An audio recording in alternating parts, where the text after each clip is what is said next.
चलिए बात कर लेते हैं दक्षिण के रण की। जी हां, रायपुर दक्षिण उपचुनाव का काउंटडाउन शुरू हो चुका है, जहां अब डोर टू डोर प्रचार पर जोर रहेगा। यानी कि खत्म हुआ चुनावी शोर, अब प्रचार डोर टू डोर। आखिरी दिन दिग्गजों ने अपना दमखम दिखाया, जहां मुख्यमंत्री विष्णुदेव साय समेत 8 मंत्रियों ने प्रचार किया। कांग्रेस के नेताओं ने भी हुंकार भरी, जहां कलेक्टर ने अब सार्वजनिक अवकाश घोषित कर दिया है। 13 नवंबर को वोटिंग होगी, 23 को नतीजे आएंगे, जहां अब डोर टू डोर प्रचार भी शुरू हो चुका है। देखिए, डोर टू डोर प्रचार से पहले हमने किस प्रकार से देखा कि बीजेपी के तमाम जो दिग्गज नेता है, खास तौर पर मुख्यमंत्री विष्णुदेव साय रोड शो करते हुए नजर आए थे। तो यहां पर कड़ा मुकाबला है बीजेपी और कांग्रेस के बीच में, जहां पर बीजेपी की ओर से सुनील सोनी, तो वहीं पर कांग्रेस की बात कर ली जाए तो युवा नेता यानी कि आकाश शर्मा पर इस बार कांग्रेस ने दाव लगाया है। अब ऐसे में देखना दिलचस्प होगा कि दोनों नेताओं में कड़ी टक्कर तो देखने को मिल रही है, लेकिन जनता किसका साथ देगी। श्री सुनील सोनी जी का जन आशीर्वाद यात्रा थी, भारतीय जनता पार्टी की जन आशीर्वाद यात्रा थी, और आप सब लोग भी साथ साथ हैं। पूरे शहर में किस तरह से उत्साह है लोगों में, मतदाताओं में, आप सब लोगों ने भी देखा है। पूरा जन सैलाब सड़कों पर उतर पड़ा है।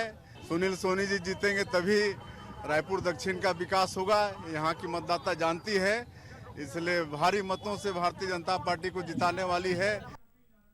देखिए, आपने सुना किस प्रकार से मुख्यमंत्री ने जीत का यहां पर दावा किया है, लेकिन जो दिग्गज नेता है उनका क्या कुछ सोचना है, इसको लेकर भी हम आपको बता देते हैं। हमारे जो स्टेट एडिटर है आदित्य नामदेव जी, उनके साथ में इस वक्त बीजेपी के प्रदेश अध्यक्ष चरण सिंह देव मौजूद है। जी सर, ओवर टू यू। प्रचार लगभग थम चुका है। अब जो भी प्रचार होगा वो डोर टू डोर होगा। प्रत्याशी ही अब जा सकेंगे घरों में। नेताओं का जो प्रचार वाला राउंड होता है और आज जो दिन भर रोड शो चला, मुख्यमंत्री विष्णुदेव का, किरण देव एक तरफ एक रथ में थामे बैठे थे और पूरे शहर का, रायपुर दक्षिण का पूरा हर तरह से दौरा किया गया। मेरे साथ बातचीत करने के लिए प्रदेश अध्यक्ष हैं किरण देव साहब, उनसे बातचीत करता हूं मैं। पहले तो दिन भर का प्रचार, आज कमर की हालत भी थोड़ी देर पहले देखी, क्या स्थिति है। सुनील सोनी जी बहुत पुराना चेहरा छत्तीसगढ़ के लिए, आकाश एकदम नया, एनएसयूआई, उसके बाद यूथ कांग्रेस और अब सीधा मैदान में, किस तरह से देख रहे हैं?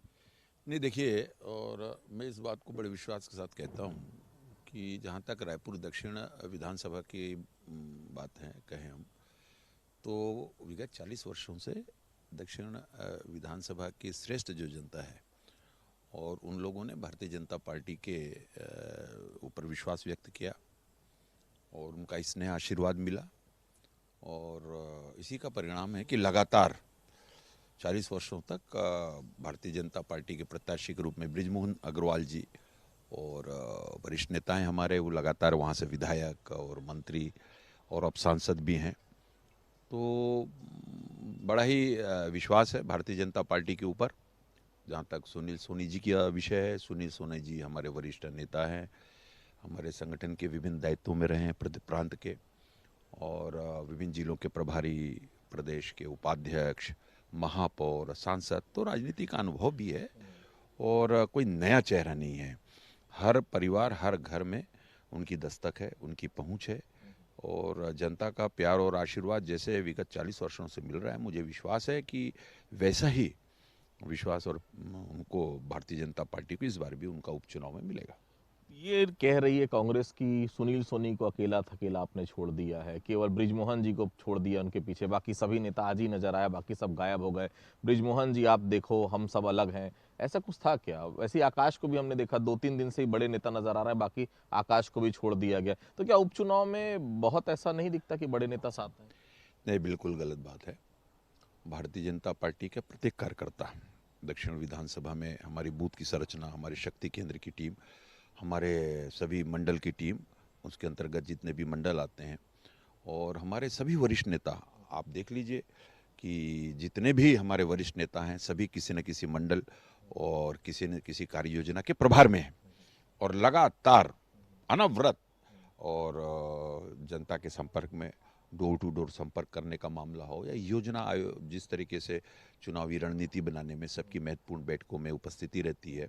आज देख लीजिए, आज आपको मुख्यमंत्री जी से लेकर सभी हमारे वरिष्ठ नेतागण और आदरणीय रमेश बैस जी सहित बृजमोहन अग्रवाल जी तो हैं ही, और सभी राम विचार जी हैं, सभी मंत्रीगण हैं, श्याम बिहारी जी यहाँ के शिवरतन जी हमारे प्रदेश के उपाध्यक्ष है, वो प्रभारी इस चुनाव के, शिवरतन जी संयोजक इस और श्याम बिहारी जायसवाल जी, और वो सह प्रभारी की दृष्टि से पूरा कमान संभाले हुए थे, सभी हमारे विधायकगण। दिन भर आप रहे आज रोड शो में, कितनी जीत का दावा आप करते हैं आखिरी समय? नहीं, 100%, और अगर उससे अगर कोई और मार्जिन हो तो मैं उसकी भी बात कर सकता हूँ।